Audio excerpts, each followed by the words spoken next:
Bonjour à tous. Aujourd'hui, on va regarder un problème de combinatoire.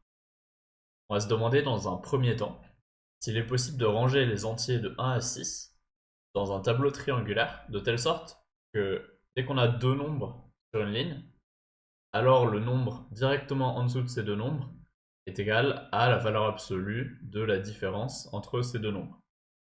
La question c'est est-ce qu'il existe une configuration qui marche avec les nombres de 1 à 6?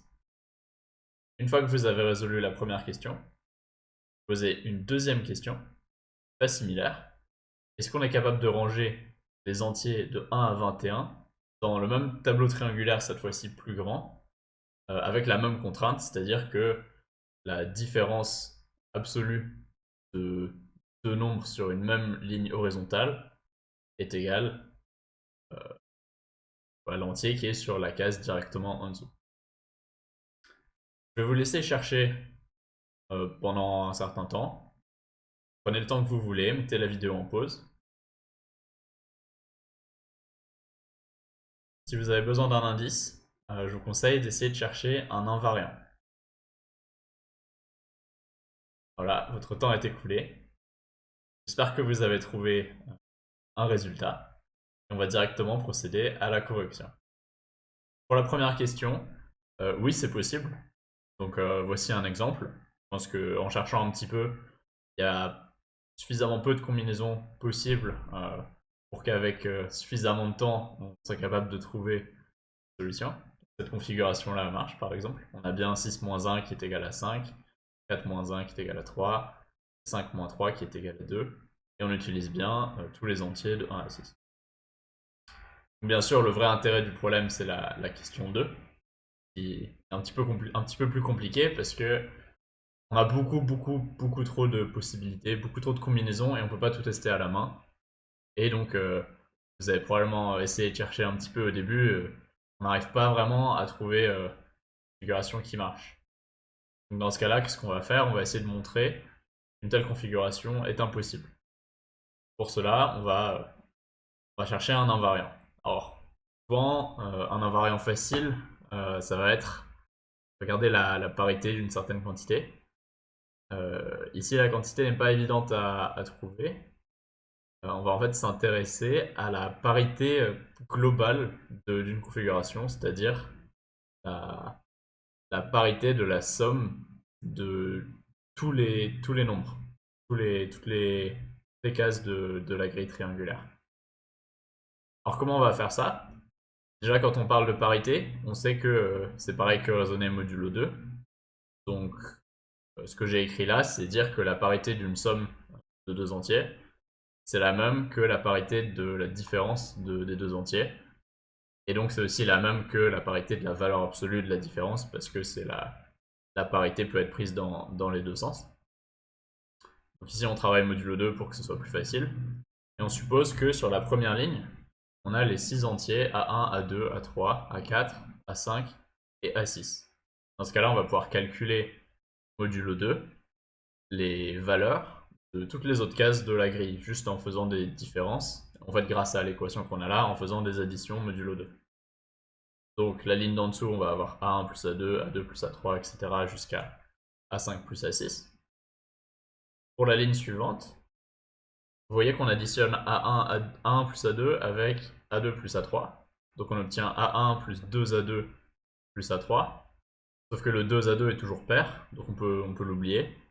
Donc la troisième ligne, modulo 2, est équivalente à A1 plus A3, A2 plus A4, A3 plus A5 et A4 plus A6. À chaque fois, on a éliminé le terme du milieu. On continue comme ça. Si on n'a rien à éliminer, on a trois sommes de 4 termes en A1 plus A2 plus A3 plus A4, ainsi de suite. Et pour l'avant-dernière ligne, on a le même phénomène qui se produit. On va avoir, par exemple, en sommant les deux premiers, on a A2 qui est répété deux fois, A3 qui est répété deux fois, et pareil pour A4. Donc on élimine les trois termes du milieu, il nous reste A1 plus A5. Et sur la deuxième case, il nous reste A2 plus A6. Et enfin, tout en bas, bon là c'est facile, on a juste A1 plus A2 plus A5 plus A6. On se rappelle notre invariant. Notre invariant c'était, on va regarder la somme de toutes les cases modulo 2. Ok, bon, alors comment est-ce qu'on calcule ça dans ce cas-là? Il faudrait compter le nombre de fois sur toutes les cases ici qu'on a écrit A1, le nombre de fois qu'on a écrit A2, le nombre de fois qu'on a écrit A3, et ainsi de suite. Par exemple, si on considère A1, on voit que A1, donc il est sur la première case tout à gauche. Ensuite, il va être sur exactement toutes les cases de la diagonale gauche de notre triangle. Là, pas très dur à vérifier. Et si on compte, on voit qu'on a au total 6 occurrences de A1. Donc quand on fait la somme de toutes les cases, modulo 2, tout ça, ça disparaît. Donc pour le moment, S vaut toujours 0. Ensuite, si on continue en passant à A2, on voit que là, ça se propage un peu différemment. Mais si on compte le nombre d'occurrences de A2, on a 3, 4, 5, 6, 7, 8 au total, ce qui est aussi pair. Donc S vaut toujours 0. Là, on se dit c'est intéressant. Si on continue, 1, 2, 3, 4, 5, 6, 7, 8. On a encore 8 occurrences de A3, ce qui est encore pair. Ce qui veut dire que pour le moment, S forcément égal à 0. C'est intéressant. Et d'ailleurs, une fois qu'on a ça, on a tout parce que on a une symétrie verticale ici de la configuration. Donc pour A4, A5 et A6, on aura exactement les mêmes résultats. Et donc grâce à ça, on a prouvé que S était pair, c'est-à-dire que la somme des cases modulo 2 est égale à 0. Pourquoi c'est intéressant d'avoir ce résultat? Vous l'avez peut-être maintenant déjà remarqué. C'est qu'on a deux manières de compter cette somme des cases modulo 2. Parce qu'on a une autre condition. Donc déjà, on a que S est pair, c'est ce qu'on vient d'expliquer. On a l'autre condition, c'est que on a exactement tous les entiers entre 1 et 21 qui sont écrits une et une fois chacun sur le tableau. Donc cette somme est aussi égale à 1 plus 2 plus 3, etc. jusqu'à 21. On va tous les faire. Donc au total, on a 21 fois 22 divisé par 2, c'est-à-dire, le calcul, ça fait un nombre impair. Donc on a une contradiction ici, on a un invariant, une valeur S, qui est à la fois pair et impair, donc on a une contradiction et c'est impossible de remplir le tableau avec les cases de 1 à 21. Voilà. Merci pour votre attention.